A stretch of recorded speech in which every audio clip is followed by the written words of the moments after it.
bem curtinha mesmo. Eu acho que tão curta quanto a última aula, porque hoje a gente só vai ver ligações químicas. Eu tenho 3 categorias de ligações químicas e 4 tipos, então não é uma aula muito extensa. Eu acho que, tipo, o slide deve ter umas 6 ou 7 lâminas só, é uma coisa bem rápida. Tá bem completinho, tem todas as informações que vocês precisam, mas é um conteúdo que eu considero fácil. As coisas ainda vão ficar difíceis mais pra frente. Ah, valeu. Marcaram aí a pasta de acervos. Eu tenho que criar a nossa de química aqui. Tem materiais de história, de matemática. Eu vou criar a nossa de química e colocar todos os arquivos aqui. Estava na correria esses dias, não consegui fazer isso, mas irei fazer hoje ainda. Beleza, vou começar a compartilhar minha tela então. Mesmo que seja rápido, é bom a gente começar o quanto antes, para vocês poderem descansar também. A semana só está começando hoje. Vamos lá.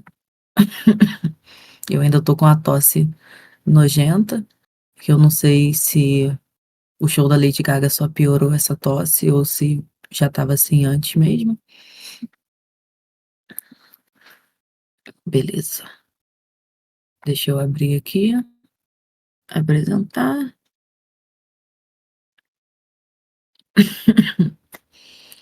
Beleza, pessoal. Hoje nós vamos falar um pouquinho sobre ligações químicas. Na última aula a gente ainda estava falando de tabela periódica, né? O que é muito importante, tanto tabela periódica quanto distribuição, para que vocês entendam melhor ligações químicas. Não é um conteúdo difícil, tem uma série de macetes, de facilidades para vocês entenderem, mas é bom dar uma atenção.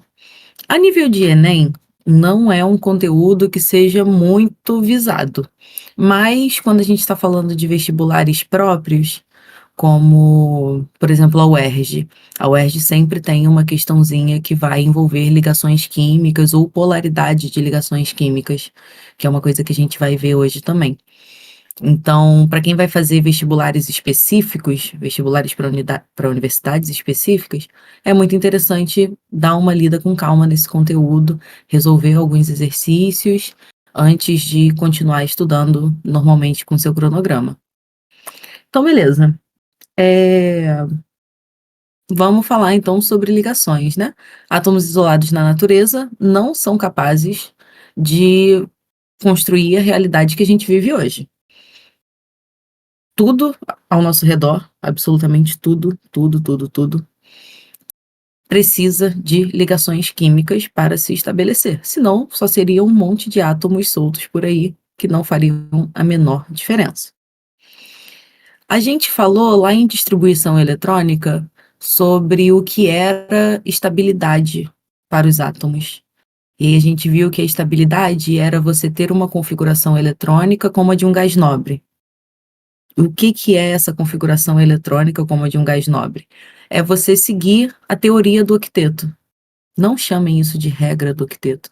Em alguns lugares vem como regra, mas ela já falha, tipo, no segundo elemento da tabela periódica. Então ela não é uma regra, ela é uma teoria. Se fosse regra, ela se aplicaria a todos os átomos, todos os elementos da mesma forma, mas não se aplica.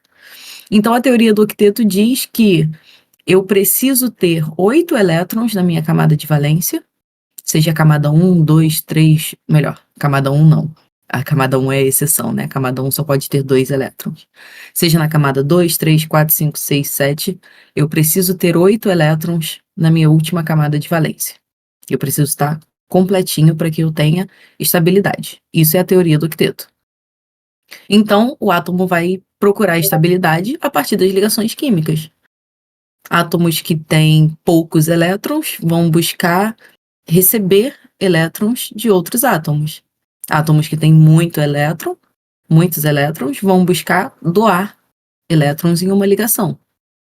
E outros que já têm pouco vão buscar compartilhar. Além de receber, eles também buscam compartilhar os elétrons que eles já têm. E aí, a partir disso, a gente vai estudar ligações químicas. E essas palavras são chave para a gente entender como que funciona cada tipo de ligação. Existem 3 classes de ligações químicas. e 4 tipos de ligações químicas em si. Porque a covalente a gente tem 2 tipos, a gente vai ver com calma.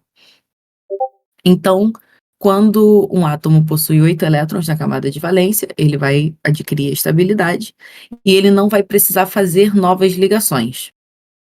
Mas, antes disso, se ele não for um gás nobre, ele tem que passar pelo processo de ligações químicas. A primeira ligação química que a gente fala, geralmente, é a ligação iônica, porque eu acho que é a ligação mais simples de se entender. Quando a gente fala iônica, vocês, eu imagino eu, que associem facilmente a íons. Ou seja, eu tenho 2 elementos que possuem cargas positivas e negativas. Então a ligação iônica, ela vai ocorrer entre cátions, que são os íons de carga positiva, de carga mais, e ânions, que são os íons de carga negativa. Ou seja, se a gente for jogar isso para a tabela periódica, a ligação iônica é a ligação que ocorre entre um metal e um ametal. Simples. Para eu caracterizar, tem um composto, por exemplo, aqui embaixo eu coloquei para vocês NaCl, cloreto de sódio, sal de cozinha. O sódio é um metal e o cloro é um ametal. A ligação que ocorre entre eles só pode ser do tipo iônica, porque eu estou fazendo uma ligação entre um metal e um ametal. A forma mais simples de você saber que tipo de ligação que está ocorrendo ali é você olhando para a propriedade, para o caráter metálico ou ametálico da substância em questão. Então, quando eu vou realizar uma ligação iônica, eu tenho um metal que ele tem excesso de elétron, ele tem esse elétron aqui a mais, e eu tenho um ametal que ele tem uma falta de elétron, ele tem uma deficiência eletrônica. Então, as ligações iônicas, elas vão ocorrer por doação e recebimento. Os meus metais, eles têm muitos elétrons. Para eles é muito mais fácil perder esse elétron em uma ligação. E os ametais, eles têm poucos elétrons. Para eles é mais favorável ganhar elétrons em uma ligação. Então, a ligação iônica, ela ocorre por doação e por recebimento de elétrons. Eu tenho uma espécie positiva que vai doar elétrons e uma espécie negativa que vai receber elétrons. E a partir disso, eles formam uma ligação. Isso é muito tranquilo. Compostos iônicos, ou a gente chama de compostos iônicos os compostos que fazem ligações iônicas, né? As substâncias que fazem ligações iônicas. Eles têm algumas propriedades físico-químicas muito específicas e muito interessantes, que geralmente é o tipo de coisa que é cobrado no vestibular. Você saber as propriedades físico-químicas de cada tipo de ligação iônica, de cada tipo de ligação, perdão.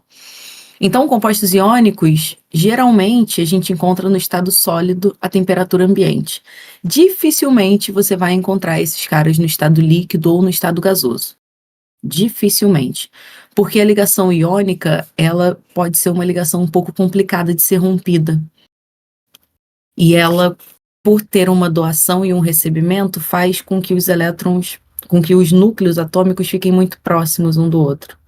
E aí eu tenho pouca mobilidade. A gente falou sobre isso lá em matéria, né? O que diferenciava, do ponto de vista físico-químico, os estados físicos. O sólido eu tenho partículas mais próximas e agregadas umas às outras. Estado líquido eu já tenho uma certa distanciamento, no caso. E no estado gasoso eu tenho total distanciamento. Eles estão livres pelo espaço e circulam numa boa por aí. Ligações iônicas, por envolverem essa doação e recebimento, eu tenho compostos, eu tenho a formação de moléculas que ficam muito próximas uma da outra. E aí, para que eu promova a mudança de estado físico, eu preciso de temperaturas muito elevadas. Então, a temperatura ambiente, eu encontro essa galera ainda no estado sólido. Por exemplo, o próprio sal de cozinha. Vocês, obviamente, sabem, né, que a temperatura ambiente, o sal de cozinha é sólido. Vocês usam ele diariamente na alimentação. Para você transformar esse cara do sólido para o líquido, você precisa elevar o seu sistema a mais ou menos 1.700 graus Celsius. Cara, o forno da casa de vocês não deve chegar a 500 graus. Você precisa de 1.700 para esse cara passar do estado sólido para o estado líquido. Então, compostos iônicos, eles são encontrados no estado sólido, em temperatura ambiente, e eles possuem pontos de fusão e de ebulição altos. É muito difícil promover mudança de estado físico com essa galera. Mas tem uma outra característica muito importante dos compostos iônicos, que é que eles são capazes de conduzir corrente elétrica quando eles estão dissociados em água. Se eu pegar o cloreto de sódio, o sal de cozinha, jogar ele dentro de um recipiente com água, eu consigo criar um meio que é propício para a condução de energia, principalmente energia elétrica. Energia térmica nem tanto, principalmente elétrica. Vocês talvez já tenham feito feira de ciências na escola e esse tipo de coisa. Tem como vocês acenderem uma lâmpada, fazendo um circuito bem direitinho, bem feito, usando apenas água e sal. Quando eu tenho a dissociação, isso aqui é o composto já formado. A ligação está estabelecida aqui, tá vendo? Eu tenho esse elétron rosinha, que veio do sódio, e os elétrons azuis, que são aqui do cloro. Então, eu já tenho o composto, a ligação já foi feita. Quando eu coloco na água, eu vou quebrar isso aqui. E aí eu volto a ter o sódio com uma carga positiva e o cloro com uma carga negativa. E aí o que acontece? Eu tenho elétrons mais disponíveis, mais livres, para que eu possa correr com energia aqui no meio, nesse caso, energia elétrica. Então, compostos iônicos têm elevados pontos de fusão e de ebulição, são encontrados no estado sólido à temperatura ambiente, e eles são capazes de conduzir energia elétrica, corrente elétrica, quando eles são colocados em água, porque eles são dissociados. Quando eu coloco compostos iônicos em água, essa ligação se rompe, embora seja uma ligação muito difícil de se romper com energia, com calor, com temperatura, é uma ligação muito fácil de se romper com a água. Então, todos os compostos iônicos são muito solúveis em água. Cloreto de sódio, cloreto de potássio, deixa eu ver alguma outra coisa que possa ter utilidade para vocês. É porque a gente não usa muitos sais, além desses dois. Cloreto de magnésio, fluoreto de iodo, que é utilizado em medicamentos. Enfim, se eu tenho um metal e um ametal ligados entre si, eu tenho uma ligação iônica. Quais são as características desse composto? Sólido à temperatura ambiente, elevados pontos de fusão e de ebulição e capazes de conduzir corrente elétrica quando estão dissociados em água. E eles são dissociados com muita facilidade em meio aquoso. Show? Isso é tudo que vocês precisam saber sobre ligações iônicas. Melhor. Tem um pouquinho mais, mas a gente vai ver em covalentes também. Ligações covalentes. As ligações covalentes ocorrem entre ametais. Eu tenho dois ametais ligados entre si. A gente falou antes que ametais são átomos, que são elementos, no caso, que eles têm uma quantidade baixa de elétrons. Numa ligação iônica, o que eles fazem? Pô, eu tenho pouco elétron, aquele metal tem mais elétrons do que eu vou pegar emprestado dele. Eu vou roubar esse elétron para mim, ele vai ficar estável, eu vou ficar estável, estamos resolvidos. As ligações covalentes, elas vão ocorrer entre dois ametais, que são duas espécies deficientes em elétrons. Então, é como se uma dissesse para outra, tipo, cara, eu já tenho pouco. Você, às vezes, tem menos ainda. Por que a gente não divide os elétrons que a gente tem? E aí ele vira meu e seu ao mesmo tempo.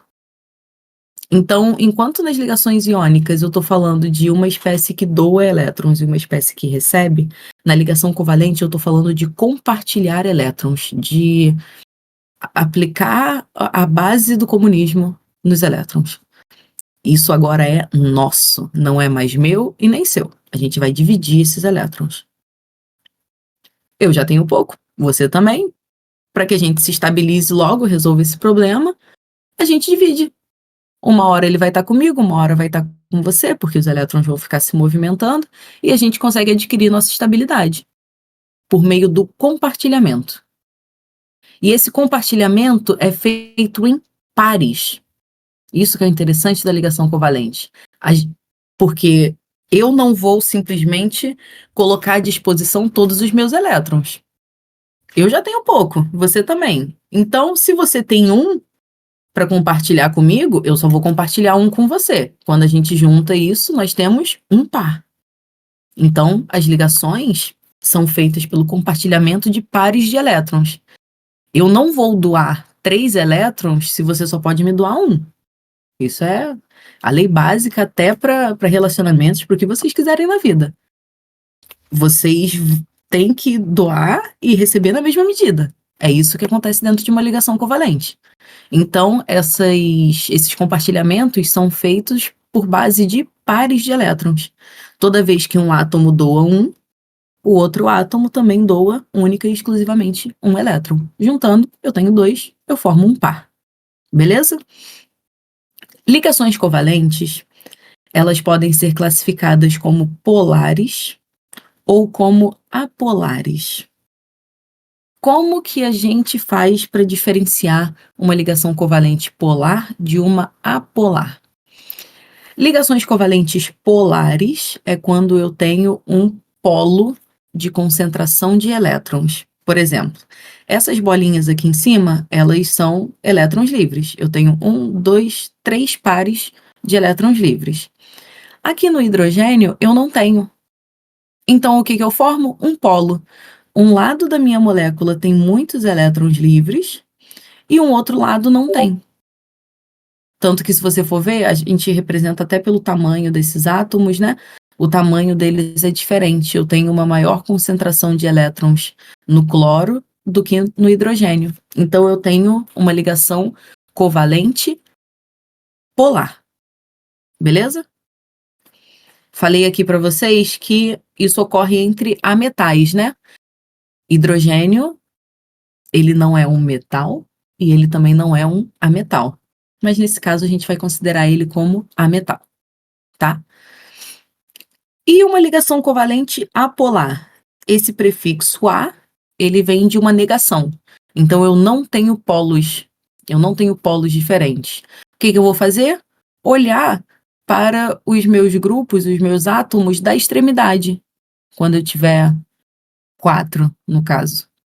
Eu tenho hidrogênio, que é do mesmo tamanho que esse hidrogênio e tem a mesma quantidade de elétrons disponíveis, e que também é idêntico a esse hidrogênio aqui. Então, quando eu comparo eles 3, eu não tenho polos diferentes. Então, eu tenho uma ligação covalente apolar. Assim como quando eu formo uma substância simples. Substância simples é aquela formada por um único tipo de átomo. A gente viu isso na nossa primeira aula aqui juntos. Então, quando eu tenho um cloro ligado a outro cloro, eu tenho uma ligação covalente apolar. Todas as substâncias simples fazem ligações apolares.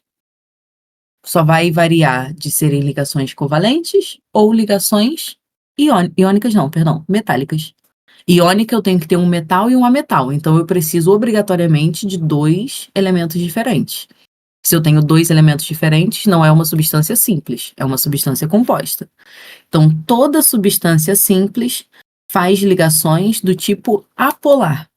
Só vai depender do tipo de átomo para a gente saber se é uma ligação covalente apolar ou uma ligação metálica apolar. Show? Quando a gente para pensar em pontos de fusão e ebulição, ligações covalentes têm baixos pontos de fusão e ebulição. Se a gente pensar aqui no caso da água, a água em temperatura ambiente, a gente já encontra ela no estado líquido. Lá nas iônicas, a temperatura ambiente, eu encontrava esse material no estado sólido. Aqui eu já encontro a maioria deles no estado líquido. Beleza? Então, os pontos de fusão e de ebulição dessas substâncias, desses compostos covalentes, eles são muito baixos. A água mesmo. A água, quando eu atinjo 0 graus Celsius, eu promovo a mudança de estado físico, do sólido para o líquido. Quando eu chego a 100 graus, eu promovo do líquido para o gasoso. Vocês entendem essa diferença absurda entre lá no cloreto de sódio, que era 1700 Só para passar do sólido para o líquido e aqui do sólido para o líquido é 0 graus, é uma diferença absurda. Então, compostos covalentes têm pontos de fusão e de ebulição muito baixos, a ponto deles serem acessíveis. A gente consegue manusear essas substâncias e transformar elas com muita facilidade. Beleza? Deixa eu pensar se tem mais alguma coisa. Diferente das ligações iônicas, essa galera não vai se dissociar em água. Eu não faço a dissociação de compostos covalentes. Não faria nem sentido. Para que eu vou dissociar isso em água? Todo mundo já está com poucos elétrons, para que eu vou separar eles de novo? Eu acho que isso é a informação mais importante. Pontos de fusão e de ebulição baixos. Eles compreendem boa parte das substâncias que a gente tem contato hoje. Se vocês forem pensar em plásticos, por exemplo, que é uma coisa que está aqui ao meu redor aos montes, plásticos, boa parte deles são compostos covalentes. Eu tenho carbono ligado a hidrogênio, a um grupo sulfeto e coisas do tipo. Boa parte dos materiais que rodeiam a gente são compostos covalentes. Boa parte deles. Sais já são mais difíceis de encontrar, a menos quando a gente está falando de sais minerais e tudo mais, mas aí já é uma parada um pouco mais específica. Beleza? Além da ligação covalente, nós temos a ligação covalente coordenada. Assim como a ligação covalente, a coordenada também vai ocorrer pelo compartilhamento de elétrons. Mas é o seguinte, o carbono, ele é um cara que precisa fazer 4 ligações para se estabilizar. E o oxigênio é um cara que só precisa fazer 2. Quando eu coloco uma dupla ligação entre eles, eu consegui satisfazer a necessidade do oxigênio, mas o meu carbono ainda não. O meu carbono, ele ainda está instável, ele ainda não conseguiu os 8 elétrons da camada de valência dele. E aí, o que eu vou fazer a partir disso? Uma ligação coordenada. O átomo que já está estável vai se ver frente a essa situação e falar, cara, eu vou ser legal com você agora. Eu sei que a gente falou que não ia compartilhar mais do que o necessário, mas eu tô vendo que você tá precisando muito. Eu tenho um par de elétrons aqui de bobeira, eu vou compartilhar ele com você. Então eu faço uma ligação coordenada. Eu já atingi a estabilidade e eu tô vendo o outro átomo ali em desespero, precisando de mais 2 elétrons. Então, no caso de mais 1, né? Então eu vou e compartilho mais 1 elétron com ele. E aí aqui eu tenho a formação de uma ligação dupla. E quando eu faço essa nova ligação, essa ligação coordenada, covalente coordenada, eu formo uma ligação tripla. E geralmente a gente indica essa ligação aqui, vou até deixar assim para facilitar, com uma setinha, do jeito que está aparecendo aí para vocês. Eu represento a ligação dupla com 2 tracinhos e a coordenada eu represento com uma setinha, ou com linhas pontilhadas e coisas do tipo. Isso significa que é uma ligação extra, uma ligação que não era necessária para um dos átomos, mas mesmo assim ele fez a fim de chegar a uma maior estabilidade do composto no geral. É um sacrifício que ele faz para que a molécula se estabilize. Beleza? Aqui falei sobre o caso de duplas entre enxofre e oxigênio, que também ocorre muito isso. Enxofre tem muito elétron livre disponível, ele faz ligações coordenadas o tempo inteiro. O oxigênio, da mesma forma, até porque, pela tabela periódica, eu tenho o oxigênio aqui em cima e o enxofre logo abaixo dele. Eles têm o mesmo número de elétrons disponíveis. Show? Então, a ligação coordenada é um tipo de ligação covalente, mas ela é uma ligação covalente feita quando um dos átomos já adquiriu estabilidade e o outro, a fim de promover o bem ali daquela substância, a maior estabilidade, doa mais um elétron e eles compartilham mais um par de elétron. E essa ligação ela sempre vai ser representada de uma maneira diferente, por uma setinha, por pontinhos e daí por diante. E por último, mas não menos importante, ligações metálicas, que são as ligações mais ridículas de se entender o que está acontecendo ali dentro. Se eu tenho ligações metálicas, eu tenho ligação entre metais. Eu tenho duas espécies metálicas, podem ser metais alcalinos terrosos, metais de transição interna, metal de transição externa, semimetal também entra, só não entra a metal, gás nobre, óbvio. Para que o gás nobre vai fazer ligação, né? A gente começou a aula falando disso. E hidrogênio. Se é um metal ou um semimetal, faz ligação metálica. Então, agora vamos pensar no que é um metal a ponto de vista de quantidade de elétrons. A gente viu que os ametais possuem poucos elétrons e eles compartilham para que todo mundo tenha uma quantidade generosa e suficiente. Os metais vão ter uma característica oposta. Eles têm excesso de elétron. Então, quando eles começarem a fazer ligações, o que vai acontecer? Vai sobrar muito elétron no meu composto. As minhas ligações vão ser formadas e eu vou ter muitos elétrons livres. E esses elétrons, em algum momento, eles vão se desvencilhar da minha eletrosfera e eles vão começar a se movimentar livremente pela superfície desse composto. É esquisito pensar nisso, mas é uma ligação simples de se entender, mas ela tem alguns detalhezinhos interessantes. Então, o que vai acontecer? Alguns metais vão perder elétrons da sua última camada de valência, porque é isso que os metais fazem. Os metais doam elétrons quando eles fazem algum tipo de ligação química. Então, eles vão se ligar a um outro metal, aí esse metal vai liberar alguns elétrons, 1, 2, 3, 4, quantos elétrons forem. O outro metal vai fazer a mesma coisa, vai expulsar alguns elétrons que não são interessantes para ele, porque ele conseguiu atingir a estabilidade ali. E aí eu formo algo parecido com isso aqui. Eu tenho alumínio, duas camadas, né, de eletrosfera, e essas bolinhas aqui, que tem até, eu não sei se eu vou conseguir, a imagem tá meio esquisitinha, mas isso aqui tem umas setinhas em cima, indicando que esses elétrons estão em movimento. Então eu vou estabelecer as ligações, e aqui por cima desse sistema eu vou ter elétrons livres se deslocando.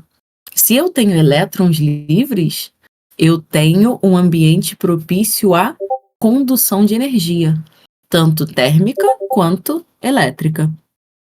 Tanto que, se vocês pararem para pensar em celulares, carregador de celular, fio de fone, qualquer outra coisa do tipo que exija carregamento, que exige energia, boa parte desse material é formado por metais, por compostos que fazem ligações metálicas.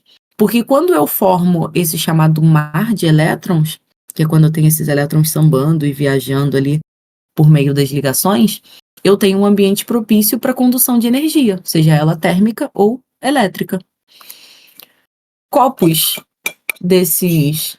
Isso aqui não é um copo Stanley, obviamente, eu não sou maluca de pagar R$300 num copo. Mas copos como esse são feitos de metais, de ligas metálicas. Por quê? Porque metais são bons condutores de energia térmica. A bebida resiste aqui dentro, quente ou fria por muito tempo, porque eu tenho uma liga que é uma excelente condutora e por fora disso eu tenho um composto covalente, que seria tipo uma borracha e tal, que é o total oposto, que é um isolante. Beleza? Até aqui eu imagino que vocês tenham conseguido pegar isso, porque ligações metálicas são mais comuns pra gente. Então, quando vocês veem os fios da rua, vocês veem uma camada de plástico, de borracha. Plástico, como eu falei para vocês, é um composto covalente. E ele está revestindo fios de cobre. Geralmente usam cobre, ele é um excelente condutor.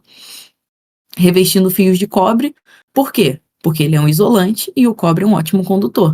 Para que eu não tenha perda e descarga de energia, eu preciso ter esse contato entre eles.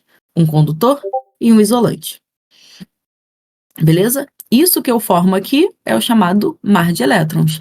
E é a partir do mar de elétron que eu posso fazer essa troca e essa condução de energia, seja ela térmica ou elétrica. Isso aqui vai formar uma espécie de nuvem eletrônica. Em algumas literaturas vocês veem como mar de elétrons e outros como nuvem eletrônica, mas é a mesma coisa. Quando vocês pensam em mar, eu imagino que vocês pensem em uma superfície plana e aquela movimentação ali por cima. E quando vocês pensam em nuvem, vocês pensam em matéria concentrada sobre uma região específica. Então, no imaginário é a mesma coisa, na literatura é a mesma coisa. A gente está falando do mesmo fenômeno. Compostos covalentes têm baixos pontos de fusão e ebulição. Compostos iônicos têm elevados pontos de fusão e ebulição. Compostos metálicos possuem extremamente elevados pontos de fusão e de ebulição. Pensem na dificuldade de fundir um metal, de você derreter um metal. Vocês já devem ter visto na internet vídeos de pessoas ensopadas de água em uma indústria totalmente distante de qualquer direito humano básico, e as pessoas manuseando ali metais em temperaturas absurdas. Metais, compostos metálicos, têm pontos de fusão e de ebulição muito elevados. Eu nunca nem me interessei de procurar, mas eu vou fazer isso depois. Qual o ponto de ebulição de alguma liga metálica? Como é que eu passo um metal do estado sólido, melhor, do estado líquido para o estado gasoso? Transformar metal em gás é uma coisa inconcebível para mim. E é tão ridícula e tão absurda que eu nunca me interessei sobre. E agora que eu tô reparando isso, depois eu vou dar uma olhada. Então, além da capacidade de conduzir energia térmica e elétrica, eles também possuem pontos de fusão e de ebulição extremamente elevados. Outra característica muito importante de compostos metálicos: eles são resistentes. Vocês podem pegar qualquer liga metálica próxima de vocês. Esse copo aqui eu teria que bater ele inúmeras vezes aqui na mesa até ele ter alguma deformação, até ele ter um arranhão, coisa do tipo.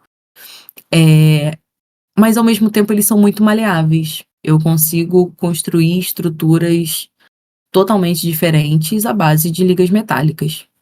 É difícil manusear? Um pouquinho. A gente tem que falar agora de a nível industrial. Mas eu consigo fazer diversos tipos de recipientes, de materiais, de objetos com metais. E o mais importante é a ductibilidade. É uma palavra muito bonitinha e que ela tem uma explicação horrorosa, que é: eu consigo transformar um metal, uma liga metálica, em fios. Tanto que a gente tem fios de cobre que são utilizados para condução de energia em tudo o que a gente conhece que precise disso. O carregador do celular, do notebook de vocês é à base de fios de cobre. Agora nós temos aí a fibra ótica, né, que já é um pouquinho diferente. A gente está falando de vidro, mas é outra parada. Isso aqui é outra parada. Estou focando aqui em energia térmica e energia. Eu ia falar energia eólica, nada a ver. Energia térmica e energia elétrica. Beleza? Se eu não me engano, é isso. A aula de hoje era bem curta. A gente só ia conceitualizar mesmo, trazer o conceito para vocês do que são essas ligações, quais são as principais características delas, no caso, e como que elas ocorrem na natureza. O que pode cair num vestibular para vocês é algo muito próximo disso. Para quem for fazer o exame da UERJ, Universidade do Estado do Rio de Janeiro, é muito interessante ver esse conteúdo com calma, com atenção, principalmente a parte de polaridade. Praticamente todo ano a UERJ cobra uma questão, ela coloca uma questão falando da polaridade de alguma ligação química. Ou então, como que dois compostos interagem entre si de acordo com a polaridade deles. Isso é uma coisa que a gente não falou ainda, mas eu acho que está previsto para nossa próxima aula. A gente falar. Porque a gente vai começar a falar de geometria. geometria das ligações. A gente tem que entrar nesse assunto. E aí, quando a gente fala de geometria, a gente fala de questão de solubilidade também. A gente vai ver que na natureza existe uma regra muito simples que diz que semelhante dissolve semelhante. Então, se eu tenho um composto polar, um composto que tem polos, eu consigo dissolver ele em um outro líquido que também seja polar. E aí a UERJ geralmente coloca uma questão desse tipo. Ah, eu tenho 2 compostos ali, eles vão interagir. Por que que ocorre essa interação? Aí ele coloca: "Ah, porque é um processo de oxidação e redução". Nada a ver, não falou nada sobre isso no enunciado, não tem por que ser isso. "Ah, é porque um faz ligação iônica e o outro faz ligação covalente". Tá, e o que que isso ajuda a interação deles? Então a UERJ sempre coloca alguma questãozinha sobre polaridade das moléculas. A aula de hoje era essa. Semana que vem a aula vai ser um pouco mais longa do que essa, porque tem uma uma densidade maior de conteúdos, mas ainda tá fácil. Ainda tá fácil, ainda tá tranquilo. Vou sair daqui agora para dar uma olhadinha no chat, porque eu não consigo ver vocês, já que eu tô apresentando. Alguma dúvida, pessoal? Alguma coisa que tabela dos metais e ametais, porque na internet tá muito confuso.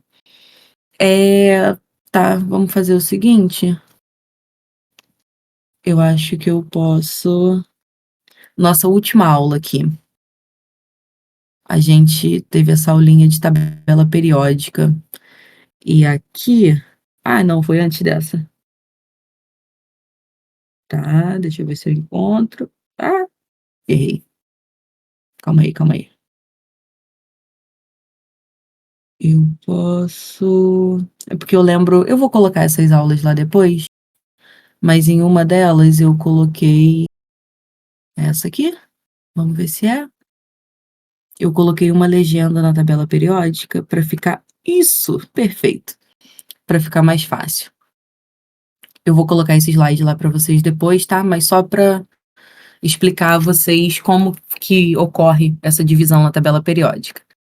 Todo mundo que está abaixo dessa escadinha aqui, abaixo e para o lado esquerdo, no caso é o meu lado esquerdo, imagino que vocês também sejam, fiquei confusa agora. Mas o pessoal que está aqui, ó, alumínio, galho, estanho, bismuto, polônio, para cá, na direção do frâncio, do sódio, do potássio, essa galera aqui é considerada metal. Eu tenho metais alcalinos, aqui da primeira família, metais alcalinos terrosos, da segunda família, metais de transição interna, esse pessoal aqui de baixo, em laranja, transição externa, o pessoal aqui de amarelo e verde clarinho. A partir daqui eu tenho ametais. Então, boro, silício, germânio, arsênio, estanho, telúrio e astato. SB é estanho? É, é estanho. É estanho. Fiquei na dúvida, mas eu acho que é estanho, sim. Então, dessa galera pra cá, até esses azuis aqui, eu tenho ametais. E aqui, obviamente, gases nobres. O pessoal que tá aqui em roxo é o que a gente chama de elementos representativos. São elementos que a gente não tem em abundância no planeta. Eles foram desenvolvidos em laboratório geralmente eles usam o bóson para produzir esses. Produzir não, né? Para desenvolver, para fundir os átomos e criar um átomo como esse. Então, isso aqui é uma parada que existiu um dia, há 20 anos atrás, por uma fração de segundos. Mas a gente viu que é possível um átomo se organizar dessa forma e a gente coloca ele aqui para representar essa possibilidade. Por isso que a gente chama de elementos representativos. Beleza? Eu acho que eu vou ter que fechar aqui de novo, mas eu vou mandar esse, esse slide para vocês. Pode explicar. Calma aí, calma aí, calma aí. Pode explicar só a apolar rapidinho? Beleza. Deixa eu ver. Ligações apolares, então, deixa eu voltar para cá. Vamos ver os tipos de ligações apolares. Aqui. Bora. Quando eu tiver substâncias simples, ou seja, eu só tenho um tipo de átomo ligado a um idêntico a ele, isso aqui é o Cl2, O2, N2, eles vão ser apolares. Eu não tenho diferença de polos. Eu tenho 2, 4, 6 elétrons nesse cloro e eu tenho 2, 4, 6 elétrons nesse cloro aqui também. Assim como no oxigênio, que eu tenho 4 em cada um, e no nitrogênio, que eu tenho 2 em cada um. Beleza? Mas, quando eu tiver alguns compostos, algumas substâncias compostas, eu também posso ter estruturas apolares. Por exemplo, isso aqui é o CO2. Eu tenho um oxigênio fazendo. Deixa eu abrir aqui para vocês verem esses pontinhos. Ele está fazendo uma dupla ligação, tá vendo? Eu tenho compartilhamento de elétrons aqui e aqui em cima também. Então, ele está fazendo uma dupla para cá e uma dupla para cá. O oxigênio precisa fazer uma dupla para se estabilizar, fez aqui. Do lado de cá, a mesma coisa. E o carbono precisa fazer 4 ligações com 2 duplas, ele também se estabiliza. Quando eu paro para olhar a minha extremidade da molécula, porque é isso que é importante para a gente caracterizar como polar ou apolar, eu vejo que os momentos de polo, que é uma coisa que a gente vai estudar na próxima aula também, quando a gente falar de geometria, eles são iguais, eles se anulam. Então, eu tenho 4 elétrons aqui, e do outro lado da minha molécula eu também tenho 4 elétrons. E o mais importante, aqui no carbono eu não tenho elétrons livres, a ponto de formar um polo, assim como aqui em cima. Eu não tenho elétrons livres no hidrogênio, e eu também não tenho elétrons livres nesse boro aqui no meio. Então, eu tenho um momento apolar, eu não tenho polos diferentes. Mas se eu pegar a água, deixa eu colocar mais aqui. Show. Eu tenho a água aqui. O oxigênio precisa fazer 2 ligações. Ele faz uma com esse hidrogênio e uma com esse hidrogênio daqui. Beleza. Quando eu com esses 2 hidrogênios, que são a minha estabilidade, eu posso que isso aqui é um composto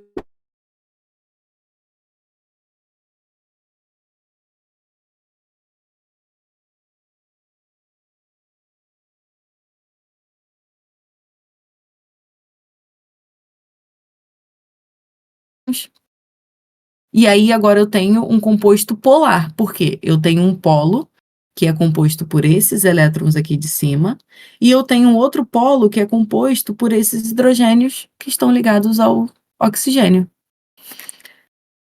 Quando a gente falar de geometria das ligações, a gente vai ver isso.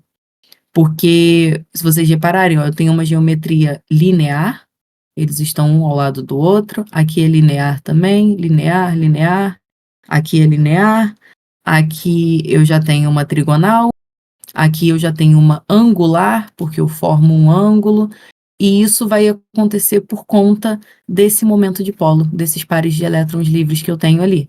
Se eu tenho par de elétron livre, e eles são destaque, tipo aqui eu tenho pares de elétrons livres, mas eles são iguais dos 2 lados.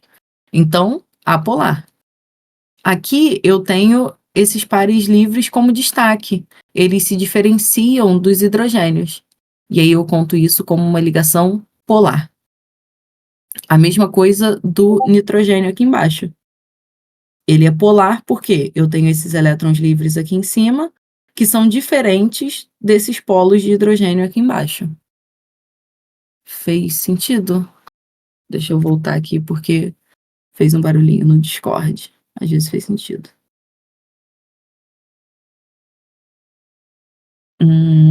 Tudo certo por enquanto. Me perdi no chat. Ficou sem som? Ai, que ódio. Alguém não conseguiu pegar?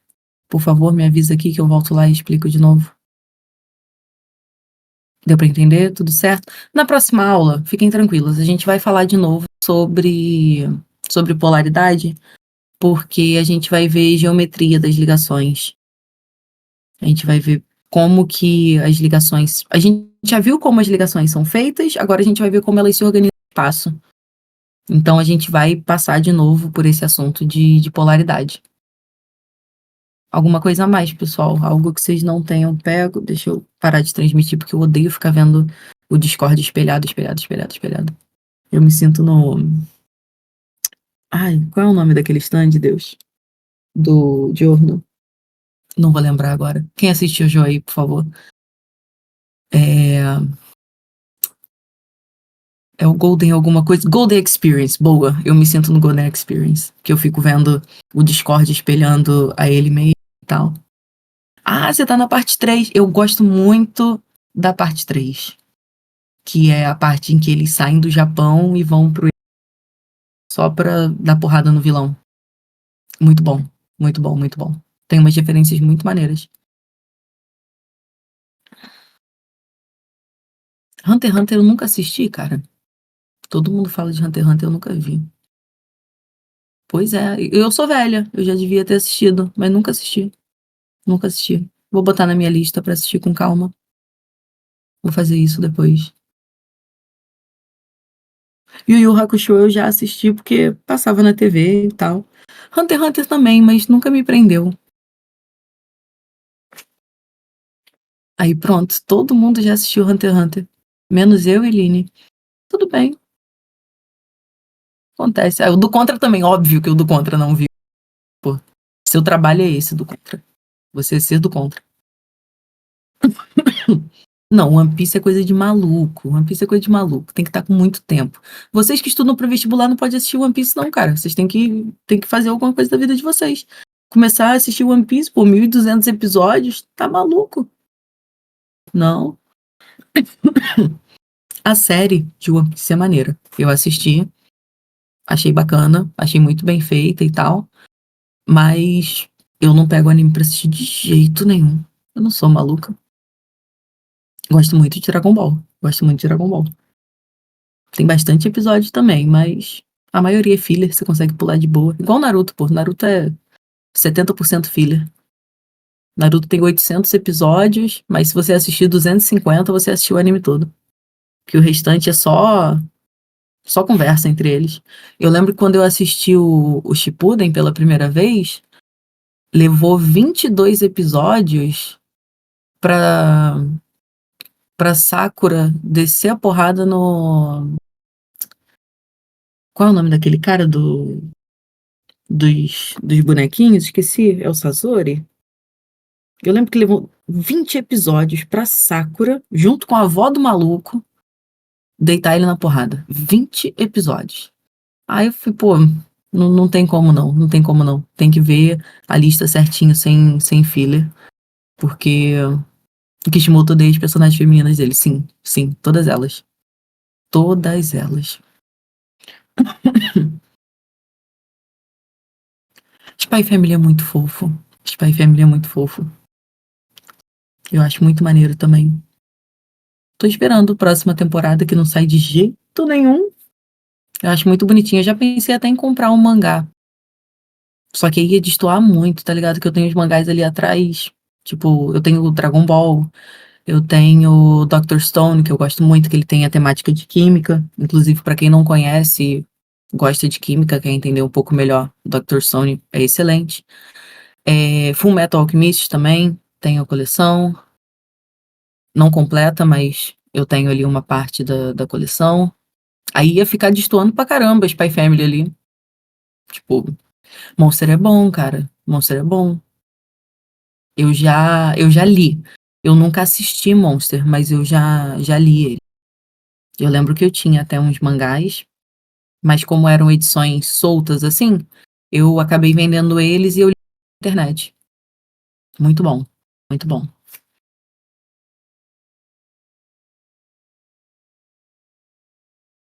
O mangá de Monster é bom demais. É bom demais. De Berserk também é muito bom, o mangá. A animação também. A animação incrível, excelente. Mas o mangá de Berserk eu acho bem melhor. Bem melhor. De Berserk é pesado. É gore.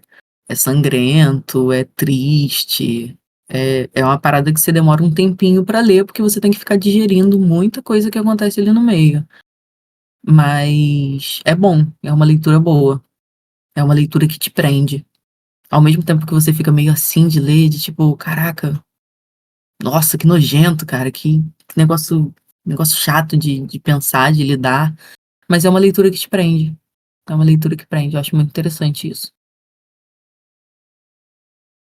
Os monstros em 3D do anime de Berserk, sim. Sim. Esse é o meu problema com a animação. Eu gosto muito da animação de Berserk, só que quando aquilo só tá acontecendo na sua cabeça, quando você interpreta de uma forma e tal, você até vê uma imagem ali, tá de boa, mas quando você transforma isso numa animação, parece que fica muito mais real. E aí Berserk começa a ficar mais, como eu posso dizer? Não é assustador, mas ele fica mais incômodo do que o normal. Mais punk do que o normal, exatamente, exatamente.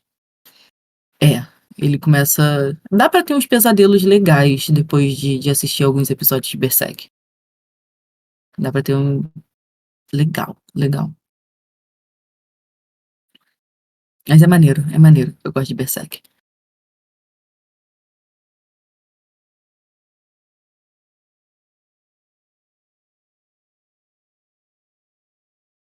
Ah, é, só não fazer a tatuagem, verdade. Pô, eu tinha maior vontade de fazer uma tatuagem de algum símbolo alquímico de Fullmetal Alchemist, só que, pô, tem uns que tem que ficar bem desenhadinho e tal, e eu sou uma pessoa perfeccionista. Aí minhas tatuagens, elas são mais aleatórias, eu não de anime. O mais próximo de anime que eu tenho não é de anime, mas eu tenho, não vai aparecer aqui, né, mais ou menos. Isso aqui é o Patrick do Bob Esponja, e ele tá vestido de cowboy. Essa é a tatuagem mais próxima de uma animação que eu tenho. As outras, elas são mais aleatórias. Eu tenho artes que foram feitas por uma amiga minha e tal, que ela era de belas artes e tatuadora. Então, tem algumas coisas na minha pele que são dela, que é uma tatuagem minha, que eu acho que ninguém mais tem.